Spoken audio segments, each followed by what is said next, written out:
Assalamualaikum warahmatullahi wabarakatuh. Waalaikumsalam warahmatullahi wabarakatuh. Ya, puji syukur marilah kita panjatkan kehadirat Allah Subhanahu wa taala karena atas berkat rahmat dan hidayahnya kita dapat berkumpul di sini untuk bersilaturahmi, kemudian sholawat serta salam semoga tetap tercurahkan kepada Nabi besar Muhammad SAW beserta keluarganya, beserta sahabatnya, serta kita selaku umatnya. Baiklah Bapak Ibu guru hebat, pertama-tama saya ingin mengucapkan terima kasih atas kehadiran Bapak Ibu di sini. Tentunya saya juga meminta izin kepada Bapak Ibu guru di sini.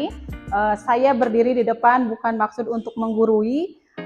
Saya percaya bahwa Bapak Ibu di sini memiliki pengalaman dan pengetahuan yang lebih luas daripada saya. Nah, izinkan saya membagikan sedikit saja pengalaman dari proses pendidikan calon guru penggerak selama ini. Baiklah Bapak Ibu, pada kesempatan kali ini saya akan mempresentasikan mengenai budaya positif.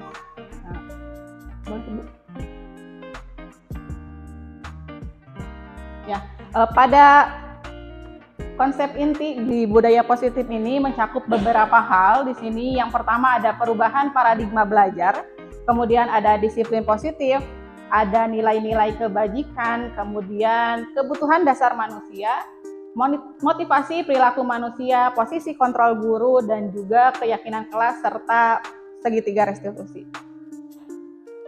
Nah, saya akan sedikit mengutip apa yang Ki Hajar Dewantara pernah katakan di sini. Pendidikan itu hanya dapat menuntun tumbuh atau hidupnya kekuatan kodrat yang ada pada anak-anak, agar dapat memperbaiki laku hidupnya. Di sini bukan dasarnya, dan tumbuhnya kekuatan kodrat anak. Kemudian menuntun segala kodrat yang ada pada anak agar dapat mencapai keselamatan dan kebahagiaan yang setinggi-tingginya baik sebagai manusia maupun sebagai anggota masyarakat. Nah, Bapak Ibu, seperti yang Bapak Ibu ketahui bahwa setiap anak itu terlahir dengan kodratnya masing-masing. Mereka memiliki karakteristik, mereka memiliki keunikannya masing-masing. Nah, jika diibaratkan, kodrat anak itu seperti garis samar, gitu kan? Nah, kita di sini sebagai seorang pendidik memiliki tugas yaitu untuk menuntun murid-murid kita menemukan jalannya, menebalkan garis-garis samar yang memang tadi nampak masih samar gitu ya, biar terlihat lebih jelas bentuknya, terlihat rupanya seperti apa, warnanya, sehingga nanti mereka dapat menjalani kehidupan yang lebih baik, tentunya kebahagiaan sebagai manusia maupun sebagai anggota masyarakat. Bu, ya. Nah, maka dari itu, karena dengan beraneka ragamnya karakteristik, tentunya setiap murid itu memiliki kebutuhan yang berbeda-beda. Maka muncullah pembelajaran dengan paradigma baru, yaitu pembelajaran yang dirancang berdasarkan prinsip berdiferensiasi sehingga para peserta didik belajar sesuai kebutuhannya, sesuai teori psikologi, yaitu profil pelajar Pancasila. Nah, Bapak Ibu, sekarang saya akan minta Bapak Ibu melakukan kegiatan ini. Cobalah buka. Nah, di sini nanti saya akan coba berikan satu not kertas. Jadi di sini kan Bapak Ibu duduknya berpasangan ya. Nah, di sini tinggal dibagi tugas saja, siapa yang berperan menjadi si A dan siapa yang berperan menjadi si B gitu ya. Nah, saya akan berikan kertas ini, Ibu anggap atau Bapak anggap ini adalah barang berharga milik Bapak Ibu gitu ya. Jadi tinggal disepakati saja siapa yang mau menjadi si A dan siapa yang mau menjadi si B.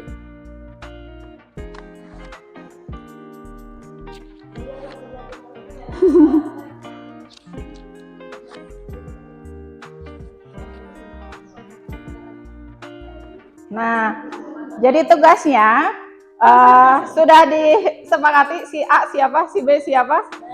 Sudah ya. Nah, Bapak Ibu di sini jadi tugasnya yang si A itu kita anggap misalnya kertas ini adalah barang berharga milik Bapak Ibu gitu kan. Kita amankan barang ini dengan cara dikepalkan gitu ya, dikepalkan, dijaga baik-baik gitu ya. Nah, tugas Bapak Ibu adalah menjaga barang berharga Bapak Ibu supaya tidak diambil orang lain tentunya ya, tetap menjadi barang berharga Bapak Ibu. Nah, tugas si B, tugas yang berperan sebagai B, mencoba berbagai cara, boleh merayu, boleh mengintimidasi, memarahi, menggoda, sampai menawarkan uang. Yang penting barang berharga milik si A terbuka gitu ya, terambil oleh si B gitu. Nah, boleh silakan Bapak Ibu dipraktekkan sekuat tenaga pokoknya. Boleh dipaksa, bebas.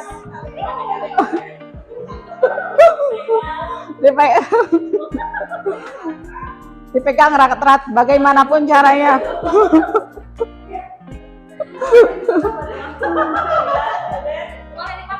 Boleh dipaksa di apapun boleh.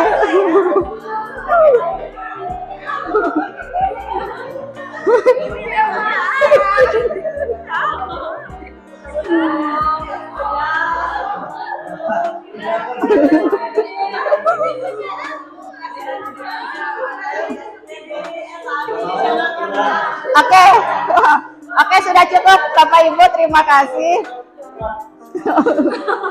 Ya, terima kasih Bapak Ibu. Nah ini, maka akan muncullah pertanyaan, adakah yang membuka kepalan tangannya? Enggak. Alasannya kenapa? Karena ini barang berharga. Iya, karena ini memang barang berharga, ya kan? Berarti kita berhak melindungi dengan sekuat tenaga. Nah, kemudian kalau misalnya ada seseorang yang membuka gitu ya, membuka nih, ada nggak alasannya kenapa dia bisa membuka? Mungkin saja dia ditawarkan uang, atau memang karena ya karena apa? Kasihan gitu. Terus ada lagi mungkin? Ahli waris.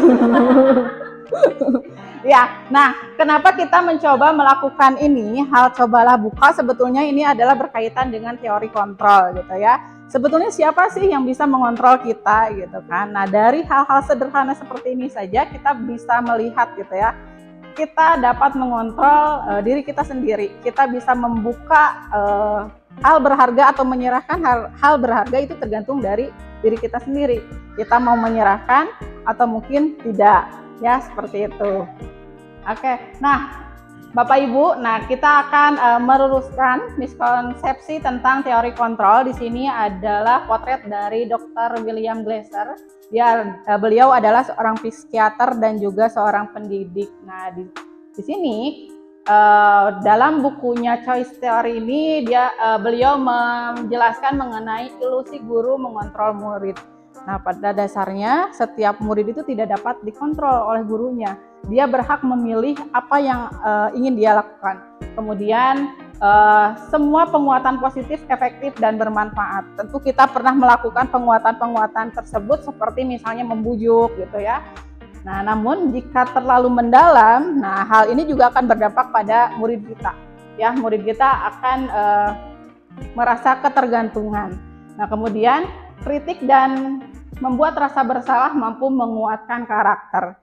Nah, di sini juga kan ketika kita mengkritik seorang murid gitu ya dengan bahasa yang kasar atau mungkin bahasa yang tidak sesuai gitu ya, justru sebaliknya dia akan merasa kehilangan rasa percaya dirinya.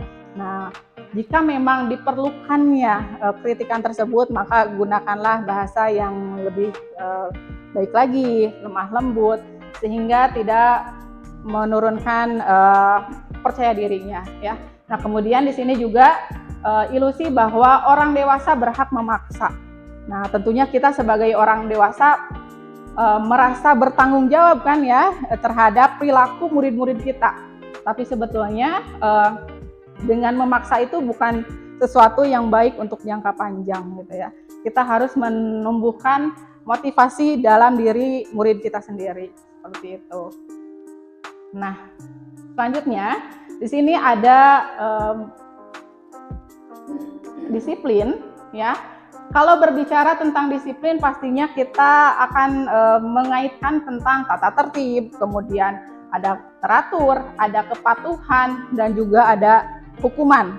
Seringkali kita mengaitkan disiplin itu dengan hukuman, tapi sebetulnya hukuman itu adalah hal yang berbeda. Nah, disiplin itu sebetulnya artinya adalah belajar, ya. Disiplin mengacu pada disiplin diri yang memiliki tanggung jawab terhadap apa yang dilakukannya berdasarkan nilai-nilai yang diyakininya.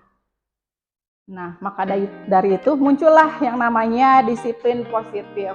Nah, disiplin positif ini adalah salah satu cara menerapkan disiplin yang bertujuan untuk menumbuhkan kesadaran serta memperdayakan peserta didik tanpa imbalan atau penghargaan, ya, ancaman atau hukuman, seperti itu. Pasti kita pernah melakukan di dalam kelas, ada reward nih, ya, biar anaknya semangat, biar anaknya termotivasi. Tapi kita bahas di sini apakah reward itu sudah sesuai dengan apa yang kita harapkan nanti tujuannya anak-anak kita seperti apa, gitu ya. Nah, kemudian kita akan membahas mengenai nilai-nilai kebajikan. Di sini saya ambil nilai-nilai kebajikan dari 6 organisasi, tapi yang ditampilkan hanya 3 saja. Ini sebetulnya nilai-nilainya hampir sama. Ada tentang profil pelajar Pancasila, kemudian 9 pilar karakter dan keterampilan hidup. Boleh di skip aja.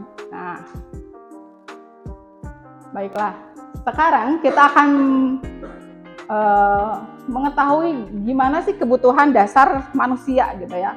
Apa sebetulnya kebutuhan dasar manusia? Nah, Dr. Williams juga mengatakan bahwa seluruh tindakan manusia memiliki tujuan tertentu, yaitu untuk memenuhi kebutuhan dasarnya. Nah, sebetulnya Bapak Ibu, ketika seorang guru memahami mengenai kebutuhan dasar yang mendasari dari perilaku murid kita, nah itu berarti ada sesuatu yang memang belum terpenuhi oleh dia, gitu ya. Apapun yang tindakan yang pernah kita alami di dalam kelas, perilaku buruk seorang murid, sebetulnya itu adalah salah satu cara anak itu merespon mengenai ketidak terpenuhinya kebutuhan dasarnya, gitu. Nah, jadi alangkah lebih baiknya sebelum kita menindaklanjuti mengenai perilaku murid kita di dalam kelas atau di lingkungan sekolah, kita cari tahu dulu kebutuhan apa sih yang sebetulnya tidak terpenuhi oleh murid-murid kita. Nah, baiklah Bapak Ibu, di slide berikutnya kita akan membahas mengenai 5 kebutuhan dasar manusia. Nah, di sini pada dasarnya murid kita ini harus memenuhi 5 kebutuhan dasar manusia ini. Yang pertama mengenai bertahan hidup, kemudian ada kasih sayang, ada penguasaan, kebebasan, serta kesenangan. Jadi ketika dianalisis nih di dalam kelas, ketika mengerjakan tugas, misalnya si anak malah ribut atau bagaimana, sebetulnya itu berarti ada satu kebutuhan yang mereka memang tidak terpenuhi. Gitu. Nah, baiklah. Nah, kemudian kita akan sangkut pautkan dengan motivasi perilaku manusia. Nah, jika berbicara mengenai motivasi perilaku manusia, di sini terbagi menjadi 2 ya Bapak Ibu. Yang pertama yaitu motivasi intrinsik, kemudian ada motivasi intrinsik. Nah, di sini ekstrinsik juga terbagi menjadi 2. Ada yang dari ketidaknyamanan atau hukuman, kemudian ada untuk mendapatkan imbalan atau reward. Nah, kita pastinya sering mengalami hal-hal seperti ini. Anak kita ditegur, gitu ya. Kemudian kita pernah memberikan hukuman. Nah, keesokan harinya si anak jadi rajin, ya kan? Karena memang dia mungkin alasannya ya karena menghindari hukuman tadi, gitu ya. Dia tidak mau mengulangi karena memang takut dihukum kembali, gitu kan. Tapi kita tidak tahu sebetulnya motivasinya apakah memang hanya karena takut hukuman saja, atau mungkin karena memang dari dalam dirinya. Ada yang namanya intrinsik. Kalau intrinsik itu memang dari dalam dirinya sendiri. Nah, di sini mereka ingin menghargai dirinya sendiri, kemudian memang mereka mempunyai nilai-nilai kebajikan di dalam dirinya. Nah, seperti itu. Kemudian ada di sini jenis-jenis, ada hukuman, kemudian ada konsekuensi, ada restitusi. Nah, di sini pastinya kalau hukuman itu secara tiba-tiba. Kita melihat salah satu murid kita nih tidak memakai seragam gitu ya, atau seragamnya tidak lengkap ya, atributnya tidak lengkap. Kemudian kita muncullah ingin menghukum gitu kan. Nah, seperti itu. Jadi secara tidak terencana. Kemudian murid tidak tahu apa yang akan terjadi ya. Nah, di sini bersifat satu arah karena guru yang mengontrol gitu ya. Murid berperilaku salah berarti kita memberikan hukuman. Itu berarti satu arah. Kemudian bisa saja berupa hukuman fisik dan juga psikis. Nah, kalau konsekuensi biasanya terjadi adanya kesepakatan terlebih dahulu. Sama seperti kesepakatan kelas gitu ya. Jadi setiap murid melanggar karena memang sebelumnya sudah ada kesepakatan, berarti mereka tahu apa konsekuensinya. Nah, kemudian tetap murid merasa tidak nyaman dan sikap guru selalu memonitor murid. Nah, ada satu lagi yaitu restitusi. Restitusi itu adalah proses menciptakan kondisi bagi murid untuk memperbaiki kesalahannya. Nah, di sini proses kolaboratif yang mengajarkan murid untuk mencari solusi sendiri. Biasanya kita mengajak murid kita untuk berdialog, biar si anak itu mengerti gitu loh. Oh iya, kesalahan saya di mana. Nah, carilah solusinya. Solusinya itu dia dicari secara bersama-sama sampai anak itu menemukan solusi yang terbaik menurut dia gitu. Nah, di sini sebetulnya slide-nya ini tentang teori posisi kontrol guru gitu ya. Gak muncul ya? Iya? Oh gitu. Oke. Nah, di sini ada posisi kontrol guru ya Bapak Ibu. Nah, di posisi kontrol guru di sini sebetulnya ada 5 jenis posisi kontrol guru. Yang pertama adalah sebagai penghukum, yang kedua pembuat merasa bersalah, yang ketiga sebagai teman, dan yang keempat sebagai pemantau serta sebagai manajer. Kalau penghukum berarti memang guru ya, kalau misalnya melihat si anak bersalah, dia bisa memberikan suatu hukuman. Tapi kalau pembuat merasa bersalah biasanya menggunakan kata-kata yang lebih halus ya, tapi menyentuh ke hati mereka. Mereka itu merasa, oh iya saya salah gitu ya, kadang minder juga. Nah, kalau teman ya sama seperti bicaranya menggunakan bahasa teman. Kemudian kalau pemantau, guru itu bertindak ya selalu memantau apapun aktivitas yang dilakukan oleh muridnya. Nah, beda lagi dengan manajer. Manajer itu pastinya lebih bijak lagi, diajaklah berdialog, kemudian mencari solusi terbaik dari permasalahan yang dihadapi murid kita. Oke, nah di sini ada beberapa contoh bagaimana posisi kita ketika misalnya ada anak atau murid kita menghadiri upacara tapi atributnya tidak lengkap. Nah, jika misalnya guru berperan sebagai penghukum, di sini akan memberikan contohnya hormat pada bendera selama 1 jam. Itu adalah salah satu jenis hukuman. Kemudian jika misalnya guru posisinya sebagai pembuat merasa bersalah, dia akan berkata seperti ini. Berapa kali ibu bapak harus memberitahu kamu gitu ya. Kamu selalu saja mengecewakan ibu. Nah, itu adalah salah satu contoh dari pembuat merasa bersalah. Nah, di sini kemudian ada posisinya sebagai teman. Nah, ayo dong ikuti aturan sekolah. Tolong bantu ibu ya, gitu ya. Nah, ya sudah, tidak apa-apa. Lain kali jangan sampai berbuat seperti ini lagi. Nah, dari kata-kata juga terlihat kan perbedaannya. Kemudian sebagai pemantau, kamu sudah melanggar peraturan sekolah. Kamu tahu konsekuensinya. Gitu ya. Setelah upacara kamu beli atribut ke koperasi dan jangan diulangi lagi. Nah, beda lagi jika posisi kontrol kita adalah sebagai seorang manajer. Di sini kita mengajak berdiskusi, berdialog.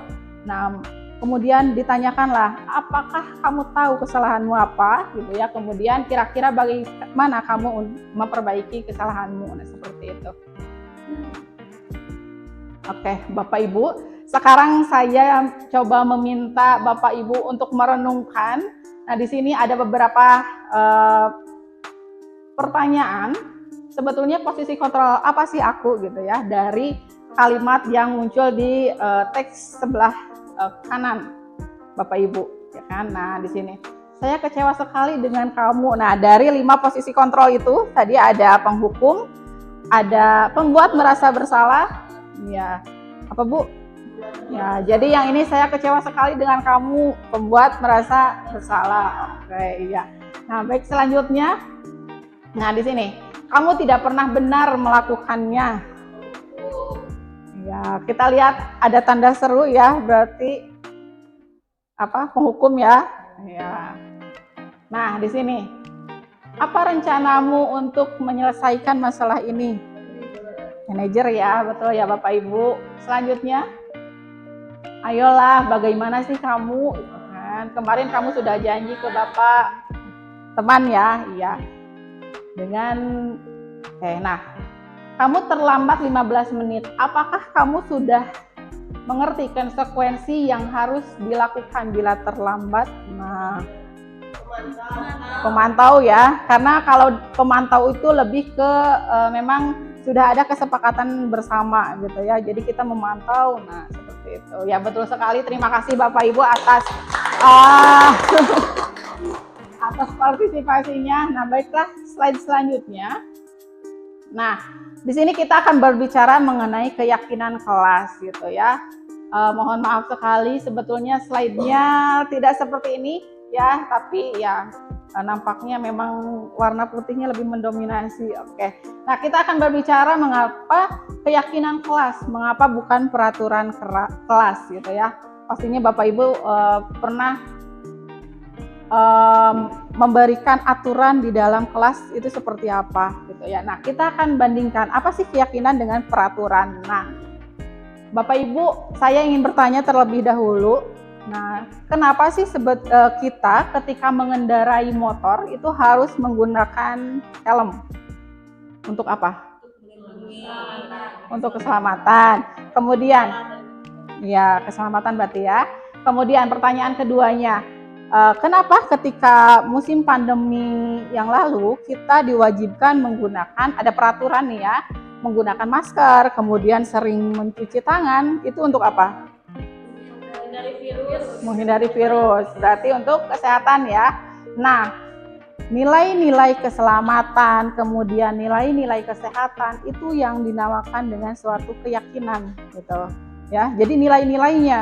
Nah, kalau sebetulnya jika diartikan keyakinan itu adalah nilai-nilai kebajikan universal yang tidak ya bisa tersurat, bisa tersirat, yang tidak terbatas akan budaya gitu ya, kemudian suku bangsa, agama dan lain sebagainya. Nah, keyakinan itu muncul memang dari dalam dirinya, bukan karena faktor dari luar atau motivasi yang tadi saya jelaskan, motivasi intrinsik gitu ya, karena hukuman, karena pengen mengejar reward seperti itu. Karena memang keyakinan itu adalah nilai-nilai yang mereka yakini gitu. Sama seperti kita menggunakan helm ya, karena memang kita mengerti nilai-nilai yang kita yakini itu bahwa menggunakan helm untuk keselamatan diri kita gitu ya, bukan karena memang takut karena tilang gitu ya, atau mungkin karena takut ketika melihat polisi seperti itu. Enggak seperti itu. Jadi karena memang kita meyakini hal-hal nilai-nilai dari keselamatannya. Oke, baiklah Bapak Ibu, selanjutnya, nah di sini tentang pembentukan keyakinan kelas. Nah, kita kalau berbicara mengenai keyakinan kelas, yang pertama bersifat abstrak. Karena memang keyakinan itu munculnya dalam diri manusia gitu ya, dalam diri sendiri, tidak nampak seperti itu. Nah, kemudian berupa pernyataan universal. Nah, kita contohkan saja, mungkin Bapak Ibu pernah membuat peraturan di dalam kelas. Yang pertama, buanglah sampah pada tempatnya. Kemudian rapihkan kembali setelah perangkat misalnya digunakan. Bersihkan kelas sebelum digunakan pembelajaran. Kemudian ada lagi peraturan tambahan, bersihkan kembali kelas ketika sudah melakukan pembelajaran atau mau pulang gitu ya. Tidak berisik gitu ya. Nah, tidak mengganggu teman yang lain. Nah, ketika peraturan yang banyak seperti itu dalam satu kelas, nah kita bisa menggunakan satu kata yang mencakup semuanya. Nah, jika kita menggunakan kata atau pernyataan yang universal, nah hanya cukup dengan satu kalimat. buatlah lingkungan yang nyaman.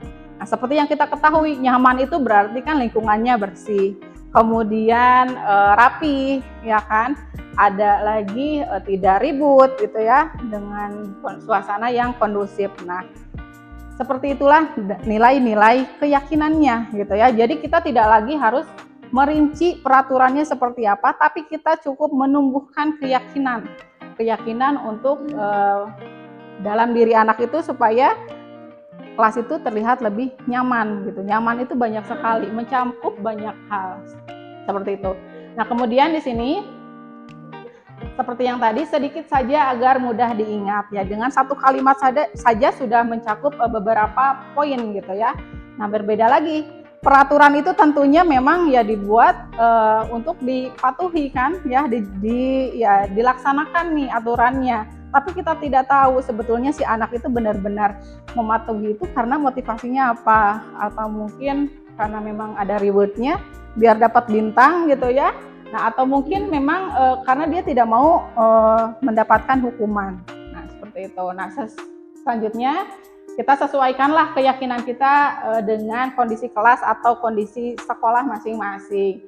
Kemudian ketika membuat sebuah keyakinan kelas, kita harus melibatkan seluruh murid-murid kita. Kalau membuat keyakinan sekolah, tentunya kita harus melibatkan seluruh warga sekolah.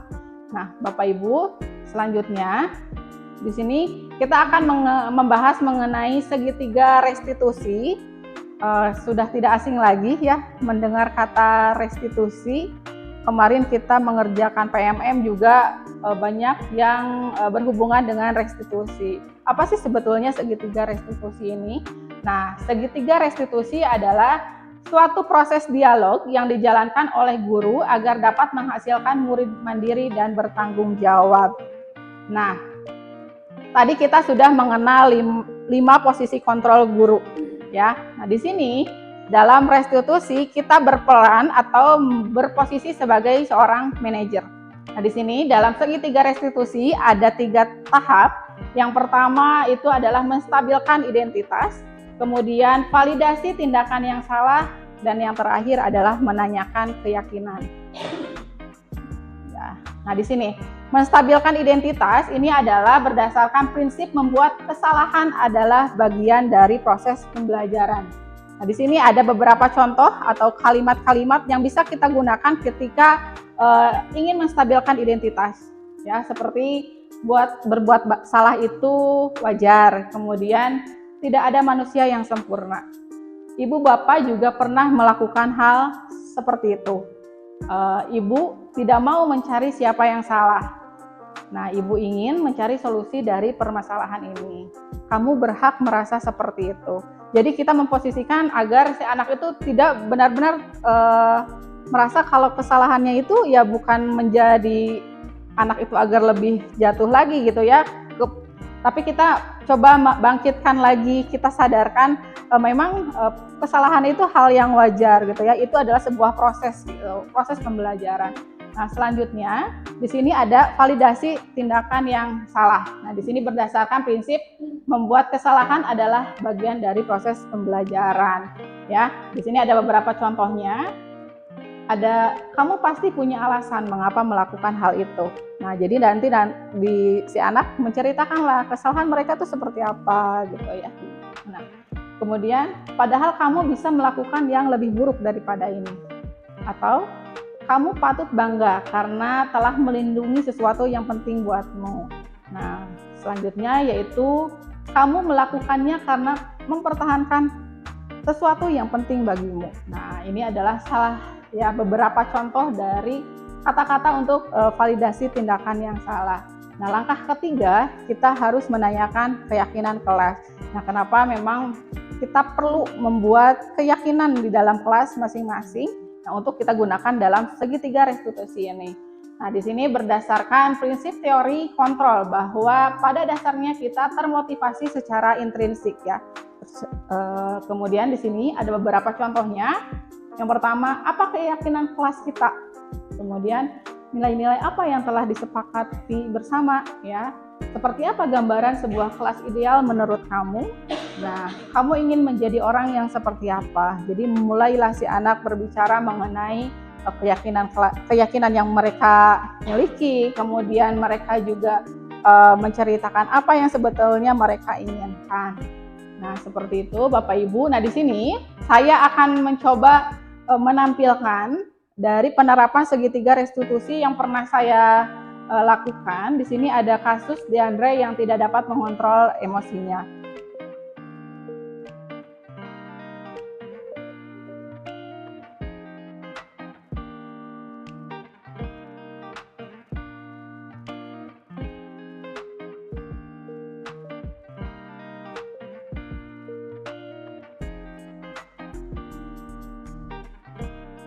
Suaranya nggak muncul ya?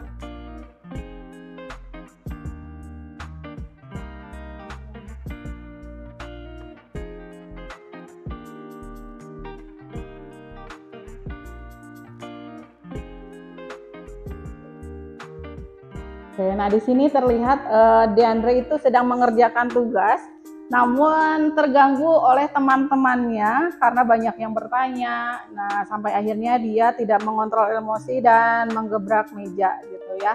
Nah, kemudian dalam penerapan segitiga restitusi di sini juga sudah saya videokan. Sebentar.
Nggak apa-apa. Boleh keluar, nggak apa-apa. Iya, nggak apa-apa.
Nah, seperti itu Bapak Ibu, mungkin itu cuplikan ya, hanya sedikit cuplikan penerapan segitiga restitusi.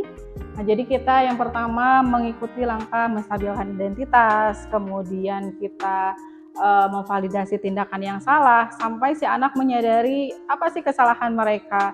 Kemudian barulah yang terakhir kita menanyakan keyakinan. Ya, karena kita sebelumnya sudah membuat keyakinan terlebih dahulu. Nah, di sini kita ambil contohnya, keyakinan yang dilanggar adalah tidak saling menghargai antar teman. Nah, seperti itu. Iya.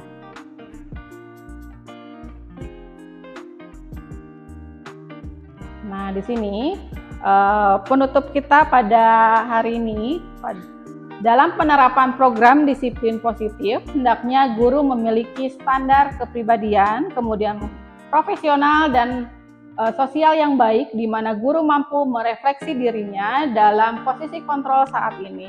Bagaimana perjalanan dirinya sebagai among atau manajer yang menuntun murid-muridnya menjadi insan yang mandiri, merdeka, dan bertanggung jawab. Itu menurut standar nasional pendidikan. Nah, demikianlah Bapak Ibu. Terima kasih atas partisipasinya, atas dukungannya. Mohon maaf apabila selama saya memaparkan materi mengenai disiplin positif ini terdapat perkataan yang tidak berkenan pada hati Bapak Ibu. Saya minta untuk dimaafkan. Sekali lagi saya ucapkan terima kasih. Wassalamualaikum warahmatullahi wabarakatuh. Terima kasih.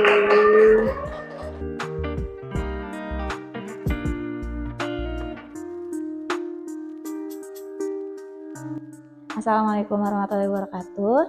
Saya Ira Hairani, unit kerja SMA Negeri 1 Wanayasa. Berterima kasih kepada Bu Kiki yang sudah mengundang saya dalam agenda presentasi aksi nyata modul 1.4-nya. Alhamdulillah pengalaman saya bertambah setelah mengikuti aksi nyata yang diselenggarakan oleh Bu Kiki, menambah pengetahuan baru juga untuk saya. Terus apa yang disampaikan Bu Kiki sangat bermanfaat untuk saya dan cara penyampaiannya luwes dan mudah dimengerti. Terima kasih. Assalamualaikum warahmatullahi wabarakatuh.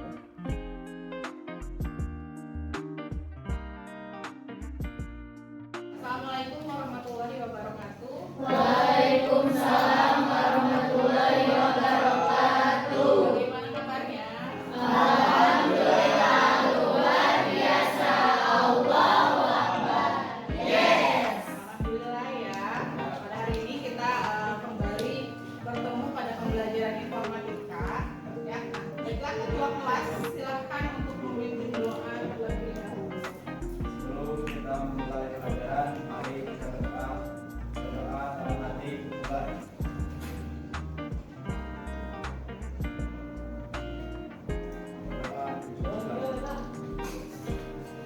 Terima kasih Rifa. Hari ini ada semua. Hadir. Hadir. Ada yang belum datang. Siapa yang belum datang? Inaba. Inaba? Iya. Kemana? Gak tahu Bu. Belum datang. Iya belum datang.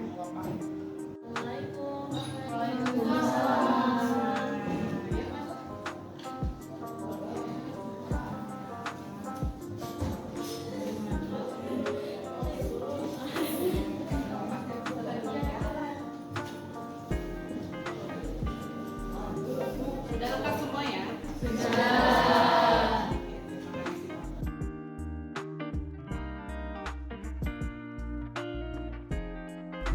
Ina tahu nggak kenapa Ina dipanggil ke sini untuk diskusi sama Ibu? Nggak tahu Bu, ada apa ya Bu? Coba diingat-ingat, kemarin pas pelajaran Ibu, Ina melakukan apa? Oh iya Bu, saya datang terlambat. Datang terlambat. Kira-kira sudah berapa kali Ina terlambat di mata pelajaran Ibu? 3 kali Bu. Sudah 3 kali ya, sudah sering berarti. Menurut Ina, sering terlambat itu suatu kesalahan bukan? Kesalahan ya. Ya betul sekali ya. Jadi setiap manusia itu pastinya pernah melakukan kesalahan. Itu hal yang manusiawi, tapi kita harus bisa belajar untuk memperbaiki kesalahan tersebut biar kesalahan tersebut tidak terulang kembali. Bagaimana? Setuju? Setuju Bu. Baiklah. Mau mencari solusinya bersama-sama? Nah, pastinya Ina melakukan kesalahan itu memiliki alasan. Coba ceritakan alasan Ina melakukan hal tersebut. Sebelum pelajaran informatika kan pelajaran IPS. Nah saya suka terlambat untuk berbagi pelajaran. Memangnya di pembelajaran IPS tidak ada waktu untuk berganti kembali? Ada Bu, cuma saya suka merasa sampai ini jadi saya yang sebentar. Kemudian gitu ya, istirahat dulu. Baiklah. Menurut Ina, kalau misalnya datang terlambat itu termasuk dalam keyakinan kelas kita bukan? Tidak Bu. Nah, ya. Menurut Ina, keyakinan kelas apa yang harus dilanggar? Disiplin Bu. Menurut Ina juga disiplin itu penting tidak? Penting Bu, karena bisa membuat saya datang tepat waktu dan menghargai waktu. Ya betul sekali ya sayang ya. Menghargai waktu itu sangat penting. Sama seperti kita menghargai orang lain. Kemudian kita juga dalam pekerjaan tidak menumpuk. Kemudian kita juga bisa lebih meningkatkan kepedulian kita kepada orang lain. Ya Bu, saya sama bapak saya. Baik Laina, terima kasih karena sudah mengikuti kesalahan dan juga sudah berani meminta maaf. Nah sekarang bagaimana tindakan Ina supaya tidak terlambat lagi?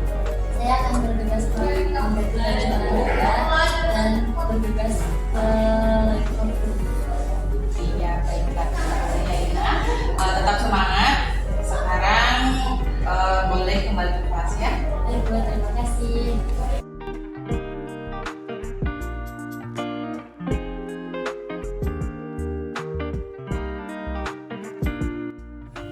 Assalamualaikum warahmatullahi wabarakatuh. Nama saya Deandre dari kelas 10 E3.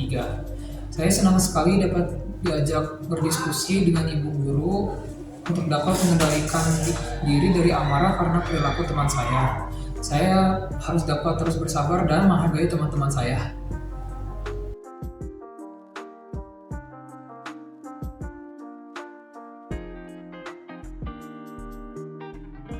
Assalamualaikum warahmatullahi wabarakatuh. Nama saya Hinaba dari kelas S10. Terima kasih Bu Guru telah mengajak saya diskusi hari ini. Saya sangat senang sekali karena telah mendapatkan solusi dari kesalahan yang telah saya lakukan.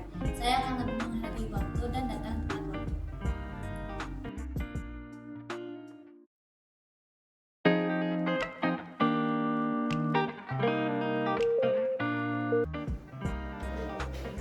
Assalamualaikum warahmatullahi wabarakatuh.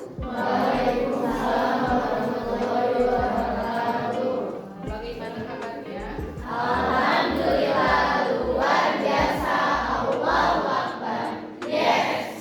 Alhamdulillah ya, semuanya semangat. Sudah sarapan? Alhamdulillah, baiklah.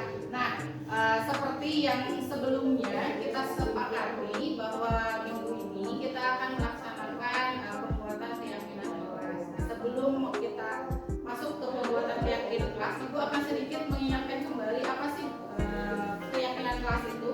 Nah, di sini ada sebuah pertanyaan. Mengapa keyakinan kelas, mengapa bukan peraturan kelas? Nah, sebelum kita bisa membedakan antara keyakinan kelas dan juga peraturan kelas itu seperti apa, nah Ibu ingin bertanya terlebih dahulu. Nah, tentunya kalian sudah tidak asing lagi dengan peraturan ini. Yang pertama adalah adanya peraturan ketika berkendara motor kita harus menggunakan helm. Nah, kira-kira peraturan ini digunakan untuk apa sih? Keselamatan ya, betul sekali ya. Nah, kemudian untuk pertanyaan keduanya, ketika pandemi COVID kemarin kita itu diwajibkan untuk menggunakan masker. Ya, ada peraturan penggunaan masker dan juga sering mencuci tangan. Nah, kira-kira itu untuk apa? Ya, supaya tidak tertular. Berarti ini mencakup pada poin keselamatan ya. Nah, sekarang kita akan melihat peraturan ya, gitu ya.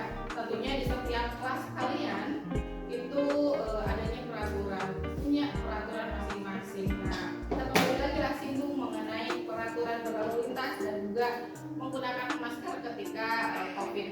Nah, peraturan itu seakan memaksa kalian kan, ya karena memang bukan dari kesadaran diri sendiri. Misalnya, ketika ada nilai-nilai keselamatan, kemudian nilai-nilai kesehatan kalian tanamkan dalam diri kalian itu muncul dari dalam diri kalian. Tanpa adanya peraturan juga kalian pastinya akan menjaga diri gitu ya.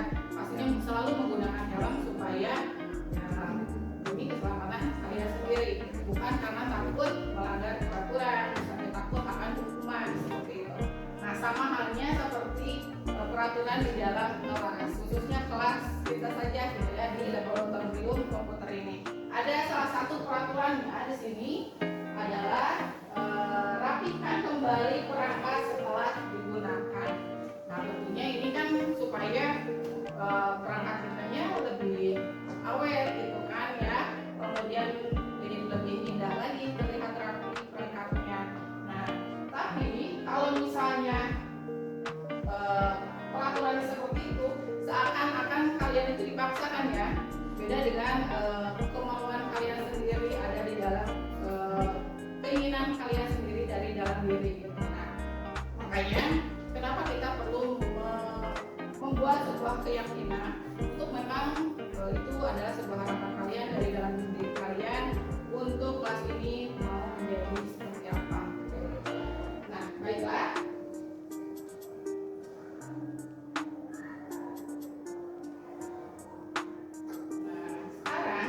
Kita akan mencoba membuat keyakinan kelas kita di sini. Nanti Ibu akan berikan sticky note seperti ini. Nanti kalian tinggal menuliskan harapan-harapan kalian itu apa sih di kelas ini, gitu ya. Nah, kemudian nanti kita akan jadikan sebuah keyakinan.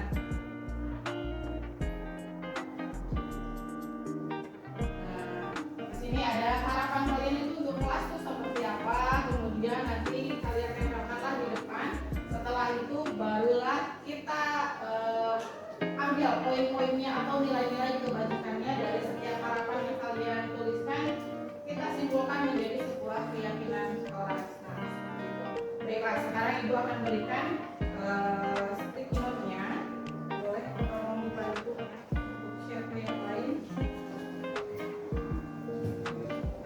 Boleh diestafetkan aja dari sana ke sini. Ambil satu-satu ya.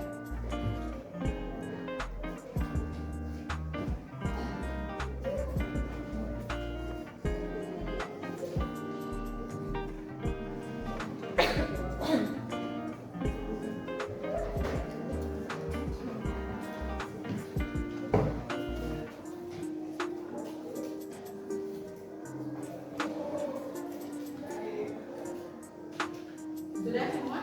Sudah. Ya. Sekarang kalian boleh dituliskan harapan-harapannya seperti apa. Nah, ditulis sesuai keinginan kalian, baru nanti ada waktunya untuk meninggalkan diri. Ya.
Sudah selesai? Sudah menuliskan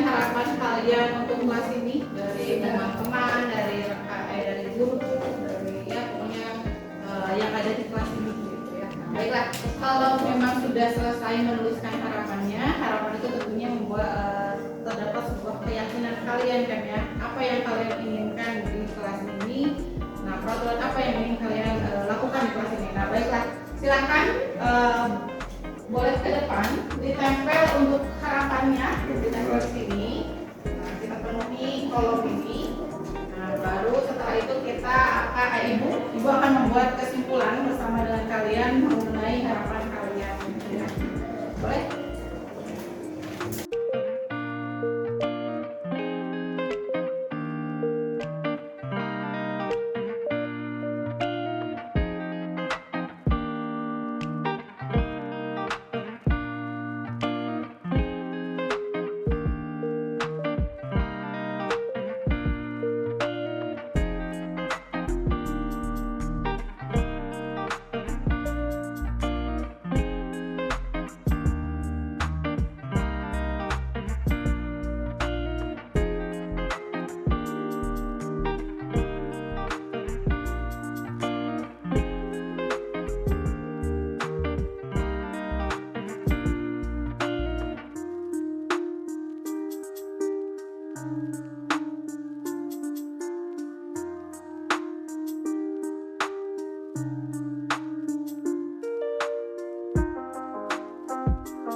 Oke, terima kasih ya, kalian sudah menempelkan harapan-harapan kalian itu seperti apa. Nah, di sini Ibu akan membacakan kemudian menyimpulkan atau mengambil nilai kebajikan yang ada dari setiap harapan yang kalian inginkan. Ya, nah, untuk harapan yang pertama, dapat berteman dengan siapapun tanpa membeda-bedakan. Berarti di sini ada nilai atau nilai kebajikan apa? Maunya tidak dibeda-bedakan, saling menghormati, saling menghargai ya. Nah, kemudian ada saya berharap kelas kita menjadi kelas yang tertib dan penuh kehormatan. Saya ingin kelas saya menjadi kelas yang kompak. Nah, di sini berarti ada kompak, kemudian tadi sama poinnya saling menghormati. Nah, kemudian di sini ada saya menjadi pribadi yang lebih baik untuk diri saya sendiri dengan orang lain di kelas ini. Nah, tentunya kalau untuk diri sendiri dan juga orang lain, berarti kalian harus berkontribusi gitu ya. Nah, ini ada kolaborasi nih, biar kelas ini menjadi kelas yang lebih baik lagi. Nah, selanjutnya semoga kelas kita kedepannya jauh lebih baik. Amin. Nah, ini harapan kalian ya. Tentunya agar kelas kita menjadi lebih baik, kalian harus memiliki keyakinan kelas ya, supaya kita setiap harinya mendapatkan perubahan ke arah yang lebih baik atau ke arah yang lebih positif lagi. Nah, kemudian di sini juga, nah ada harapannya guru dapat mendengarkan pendapat murid. Kalau di sini berarti sama ya, antar guru, antar murid juga harus saling menghormati, saling menghargai. Nah, kemudian kelas bersih dan rapi. Nah, kalian menginginkan kelas yang bersih dan rapi. Nah, kita akan buat keyakinannya seperti apa ya. Nah, selanjutnya kelas tidak ada lagi yang terlambat. Nah, di sini berarti tidak ada yang terlambat, otomatis kalian harus memiliki disiplin waktu gitu kan. Nah, berarti harus datang tepat waktu. Nah, seperti itu. Kemudian kita lanjutkan saja.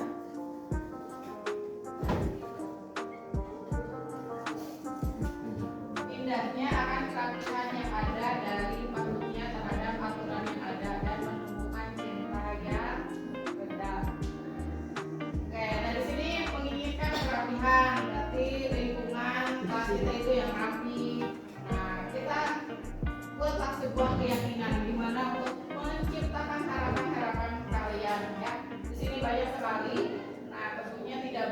Ibu bacakan satu persatu ya, namun kita akan simpulkan bersama ya untuk membuat keyakinan kelasnya seperti apa. Oke, kita sudah dapatkan garis besarnya. Nah, sekarang Ibu akan ambil sticky note ini karena memang ini sebetulnya mengganggu tas screen-nya ya, biar Ibu bisa mengerti tentang keyakinan kelas yang akan kita ambil.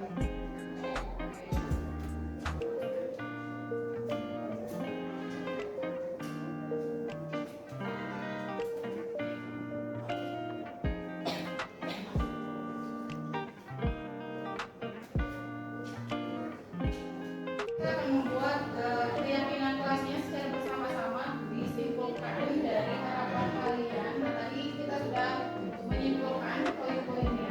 Gitu ya. Yang pertama tadi kita mengambil nilai kedisiplinan ya. Ada yang memiliki harapan mungkin tidak ada lagi yang terlambat gitu kan. Nah, tidak ada lagi yang terlambat ke dalam kelas. Maka kita akan sepakati untuk keyakinan kelasnya berarti kami akan disiplin waktu. Nah, disiplin waktu itu berarti tidak hanya datangnya saja ya, datang tepat waktu, berarti kita juga harus pulang tepat waktu.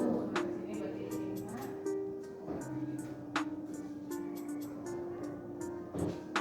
dan pulang tepat waktu. Nah, kemudian tadi juga kita memiliki harapan saling menghormati gitu kan ya, tidak hanya antar teman ya, tapi juga guru mendengarkan apa pendapat kalian seperti itu. Nah, berarti di sini guru dan murid saling menghargai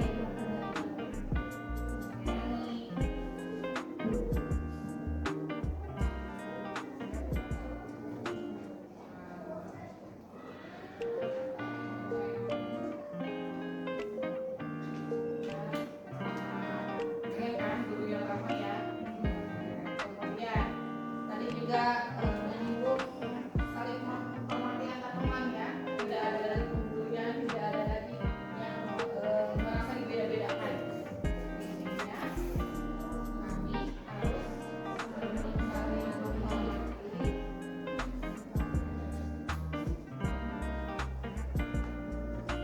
dan tidak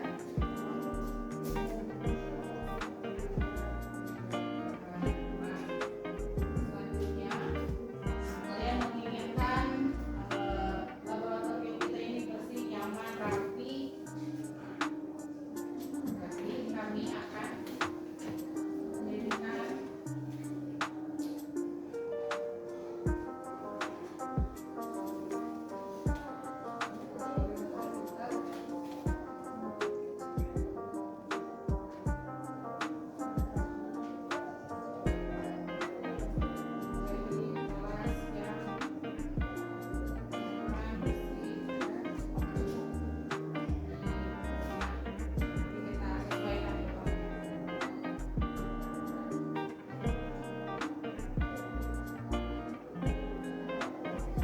tadi ada yang menyinggung mengenai kompak nih, kalian menginginkan kelas yang kompak kan ya. Nah, berarti kita bisa masukkan ke poin yang mana kira-kira?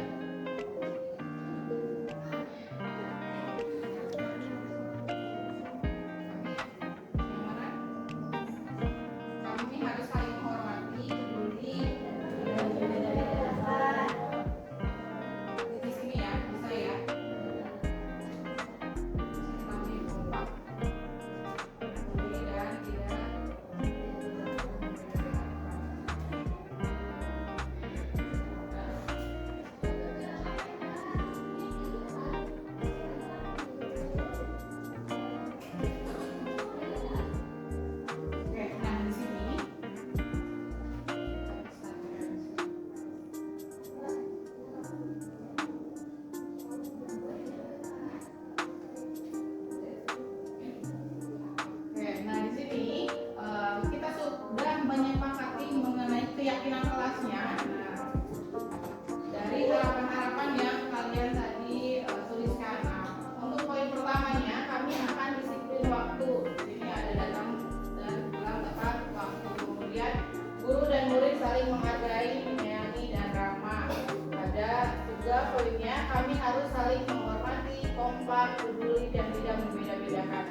terakhir, kami akan menjadikan laboratorium komputer menjadi kelas yang nyaman, bersih, dan rapi. Nah, tentunya di sini sesuai dengan harapan kalian menginginkan kelas yang nyaman, kemudian saling menghargai dan lain sebagainya. Nah, ini keyakinan kalian yang memang harus muncul dari dalam diri sendiri. Nah, keyakinan itu tidak bisa berubah drastis gitu ya. Sekarang kalian harus berubah secara langsung gitu, tidak bisa. Nah, keyakinan kelas ini dapat berubah seiring dengan waktu, pelan-pelan, tapi menandakan hal yang perubahan positif gitu setiap harinya. Tentunya keyakinan kelas ini tidak akan berjalan kalau misalnya tidak ada kerjasama antar kalian. Nah, kalian perlu saling mengingatkan dengan teman-teman, kemudian kalian juga mungkin nantinya akan diingatkan sama ibu kayak gitu ya. Kita akan ciptakan nih ruangan kelas yang nyaman, tentunya sesuai harapan kalian, kemudian kaliannya lebih baik lagi ke depannya ya. Nah, seperti itu. Baiklah, karena keyakinan kelasnya sudah terbentuk di sini, ibu minta untuk kalian mengucapkan secara bersama-sama keyakinan kelas kita ini, ya, dari poin pertama sampai dengan poin terakhir. Oke, silakan. Kami akan disiplin waktu, datang dan pulang tepat waktu. Guru dan murid saling menghargai, menyayangi, dan ramah. Kami harus saling menghormati, kompak, peduli, dan tidak membeda-bedakan. Kami akan menjadikan laboratorium komputer menjadi kelas yang nyaman, bersih, dan rapi.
terima kasih atas partisipasinya dalam pembentukan keyakinan kelas hari ini. Alhamdulillah semuanya berjalan dengan lancar. Mari kita sama-sama mengucapkan hamdalah. Baiklah, pembuatan keyakinan kelas sudah selesai. Nah, berarti Ibu akan cukupkan ya untuk hari ini. Ya. Assalamualaikum warahmatullahi wabarakatuh.